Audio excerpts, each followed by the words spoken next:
My name is Catherine Smith. I remarried when my husband's son was 16 years old. Yes, my husband was a divorced man with a child. Since I am unable to have children, I was happy to have a son, and for the past 12 years, I have raised him desperately as my own child. That son, Austin, said he was getting married and brought his girlfriend home. I'm thinking of marrying this person. She had an innocent look, and I thought she would make a good wife for Austin. I was moved to tears of joy. However, my son then said, I'm gonna live with my fiancé's family. Being an only child, I had assumed he would live with us after getting married.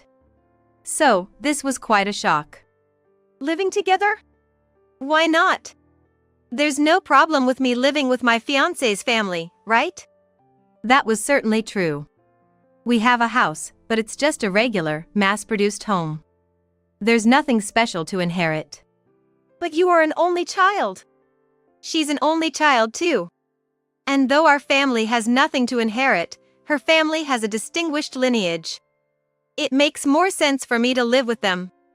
Yes, our family has been running a traditional sweet shop for generations. My father is the president of the company. I see.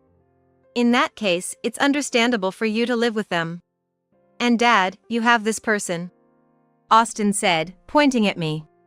Hearing this, my son's fiancée didn't get angry or say anything like what a thing to say to your own parents. Instead, she just laughed mockingly. It's okay, this person is just a stepmother. Stepmother? Yes, my father's second wife. Really? A second marriage? That's problematic. Problematic? Yeah. Did you lose his wife? No, we divorced. That's even worse. My parents are very conservative and don't accept divorce. They think that remarriage indicates an immoral person.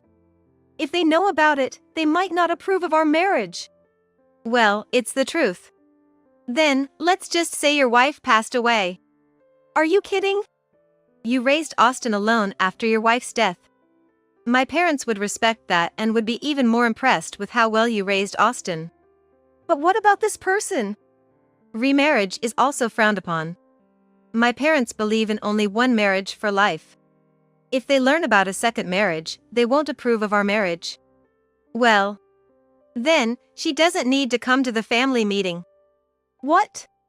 I see. Well, we have to compromise. After all, her family is well established and prestigious. We can't argue against that. This is so sad. My husband was over the moon knowing that my son Austin's fiancée came from a prestigious family. He suggested that it would be best if I, as his stepmother, didn't attend the wedding. So, I guess you are definitely not attending the wedding. Right. I wouldn't want the engagement called off because of you. I've been looking forward to my son's wedding after raising him for all these years. It can't be helped, it's for the sake of our son. You can just look at the pictures later. How could you? What will we do after the wedding when we see each other? Just say you're our housekeeper. Exactly. It's not like I need you around.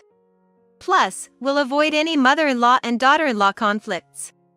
I wouldn't do such a thing. You never know. Even you. Maybe we should just divorce, you know. Divorce? Yeah. If we're divorced, the lie becomes the truth. We needed you for cleaning and cooking until now, but with May around, we don't need you anymore. Hey, you might live with them, but what about me? I'll be alone in this house. Well, maybe we should really make her the housekeeper. I don't want her acting like a parent. That's true. That's just. How can you say such things? I endured everything for 12 years because I thought of him as my own child. But from my son's perspective, I was just someone to clean and cook. What was the point of my 12 years? Was it all just self-indulgence? So it's settled then. The stepmom won't come to the family meeting. We'll say you raised Austin alone after your wife passed away. That works, right? Yes, of course. Now I can marry May with peace of mind. Yes, I'm relieved too. It's good we found out the truth before the family meeting.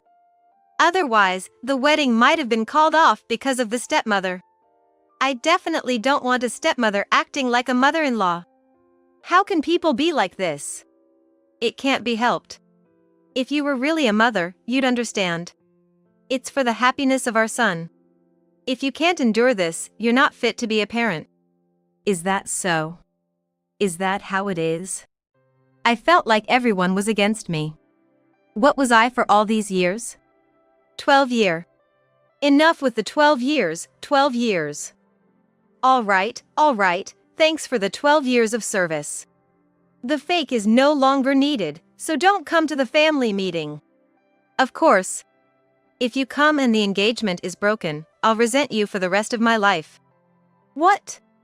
Rejected by everyone, I was left speechless by the shock. On the day of the family meeting, it was a dinner at a fancy restaurant. Told not to participate, I watched the proceedings from a distance. So, your wife passed away early, and you raised your child alone. That must have been tough. As planned, my husband was playing the role of a grieving widower, whose wife had passed away before him. Yes, well, there were various things, but he managed to grow up somehow. Is that so? As the conversation about my husband being a hard-working man continued, a gaudy woman, resembling a bar owner, approached the table. Austin, long time no see. You've grown so big and respectable. She looked quite flashy. As she suddenly appeared, May's family was taken aback, while my husband and son, recognizing her as their ex-wife and real mother, remained silent. Who might you be? I'm this kid's real mother, call me Christy. With that, Christy took a seat and called over a waiter. Hey, add another place here. The waiter brought the food. The food here is really good. Nice choice of restaurant. As expected. What is this all about? I heard today was my son's family meeting. Since his stepmother wouldn't do, his real mother, came. Stepmother? What do you mean? My husband and Austin shrank, unable to speak. Christy took over the conversation. No, this must be some mistake. You're at the wrong table. This is extremely rude, please leave at once. What are you trying to act all important for? I won't let you forget your ex-wife. I don't know you. I'm his ex-wife and this child's mother. But just a moment ago. No, don't listen to her. I divorced him when this kid was little. I wanted to take him with me, but his parents were so insistent. They said to leave the child, so I left him, crying. It was tough. Oh, but the divorce wasn't because of a mother-in-law issue, by the way. We were told that his mother had passed away. Yes, my wife passed away. That's right, she's a complete stranger. I don't know you. Please leave, today is an important day. Get up and leave, old lady. Hey, Austin. Calling her an old lady? Sorry, I'm shocked he turned out so rude. Are you really his mother? Of course. Then, about her being dead. It's all pretense. They probably thought it sounded better than admitting to a divorce. How ridiculous. That's the kind of ridiculous thing they would do. By the way, did you cure your gambling addiction? Christy turned to my husband and asked. In fact, he had a severe gambling addiction. I didn't know that until we got married. But since we were married and had a child, it wasn't easy to just leave. I stayed, even though life was hard and most of his earnings went to gambling. I kept going because my son called me Mom. You really had a terrible gambling addiction. Even when we were married, we couldn't eat because of your gambling. I thought we were going to starve to death. Did it get better after marrying your current wife, or is it still going on? Don't talk about that here. When else should I ask? It's not like we'll see each other often. If we were, I'd wait for another time, but that's not happening. Christy continued, addressing May's astonished parents. The reason for our divorce was his gambling addiction. He had a terrible addiction. I married him without knowing. It was like marrying just to struggle. My parents kept telling me to divorce him, But we had a child, so it wasn't that simple. I tried hard, but we couldn't even eat. Eventually, we divorced when the kid was small. Gambling addiction is hereditary, isn't it? Yes, there's a theory that it's hereditary. If there's a gambler in the family, 19% will develop a gambling addiction, compared to 5% otherwise. So, maybe the son will develop it too. Yeah, I've heard that too. It gets worse with debt problems. Debt? Yeah, they gamble even if they have to borrow money. That would be troublesome. So, do you have debts? Oh, but your current wife has been working hard for you, so maybe not. Hey, stop it. Today is the family meeting, you know. So what? Marrying on a lie won't last, just like our marriage. So, did you quit? That is. Ah, I see. Maybe you even married your second wife without telling her the truth. That's almost like fraud. You're really the worst. Cut it out. Have you told this kid about his father's gambling addiction? You should, or your wife might suffer when you start gambling. That is. Don't tell me you think, because her family is rich, they'll cover your gambling debts.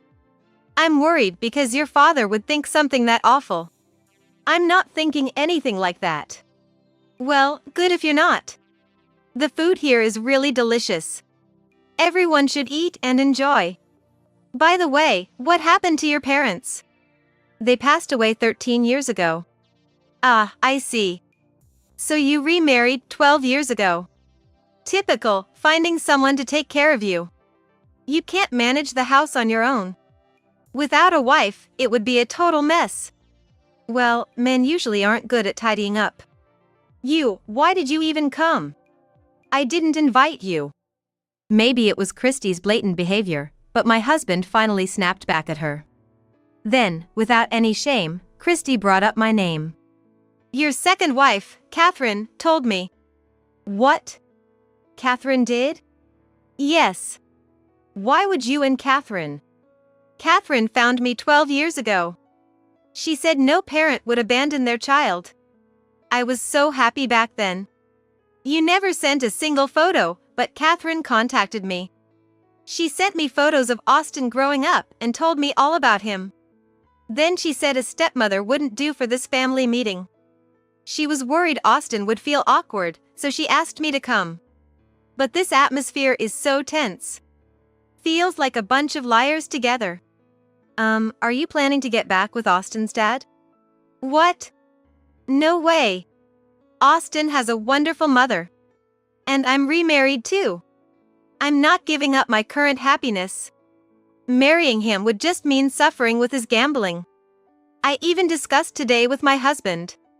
What kind of great mother is she? She's just a stepmother. You guys are underestimating her and you're gonna regret it. Remember, she paid for the total remodel of that old house 10 years ago. Ever wonder where the money came from? I don't know how much you earn, but if she's gone, you're the one who's gonna be in trouble. But I don't care either way. There's no way I'll be in trouble. She doesn't even work, I'm the one paying for everything. If that's what you think, then fine. Sometimes you don't realize what you've lost until it's gone. You probably don't even understand how much she's done for you, desperately trying to fix your gambling addiction. And Austin, you never know when you might develop it. May, you better be prepared, just because he hasn't yet doesn't mean he won't ever. Mind your own business. I'm different from my dad. I won't develop anything. I wonder why she even married you. She's great at cooking, perfect at housekeeping, a real paragon of a wife and mother. With such a good mother around, why did you keep quiet about being remarried? Lying that your wife had died? Your daughter said it was better that way. What? You went along with it just because she said so? Weren't you and Mom saying that while watching TV? Divorce is bad, remarriage is promiscuous. I don't remember saying that. That was while watching a drama. Oh, that was about the main character in the drama. Right, because we're both remarried. No way! You are the child from my previous marriage with my ex-husband. Seriously? But treating someone who raised you for 12 years as a nuisance, I can't let my daughter marry someone like that. You're right. Catherine is the best. She even cares about someone like me. And yet, they call her a fake mother.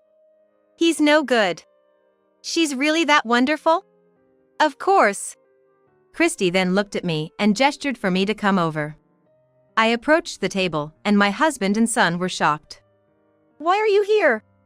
Weren't you supposed to be at home? I got worried and decided to watch secretly. See? She's wonderful. Worrying about someone else's child. With such a wonderful mother. But I think she's going to divorce soon. What? Why? She's been worried about the child for 12 years, devoted to a husband with a gambling addiction, and then called a fake. Of course, she's going to divorce. Right, Catherine? Yes. I'm not needed anymore. But I still worry about them. Don't worry. From now on, they can live on their own. They only thought of you as a housekeeper, so you don't need to care. You should live your own life. Okay. I don't mind you leaving, but I'm not paying you any alimony. Alimony? Who do you think you are? I never expected you to pay. Besides, now I can support and even help Catherine. What do you mean? Back then, we were dirt poor, but now I'm remarried. And he's rich, the CEO of a major corporation. No way. I'm not lying. Which company? ABC Corporation, ever heard of it? ABC, isn't that a top name in the hotel industry? Yes. My husband is the CEO. So, I can support Catherine no matter what. And I'm the vice president. The vice president of that company, that's a big deal. Maybe. But that's not important. So, Catherine, if you ever need anything, just let me know. But not you guys. Christy said that to my husband. Don't even ask for help. Be independent. Then, Christy pulled out divorce papers.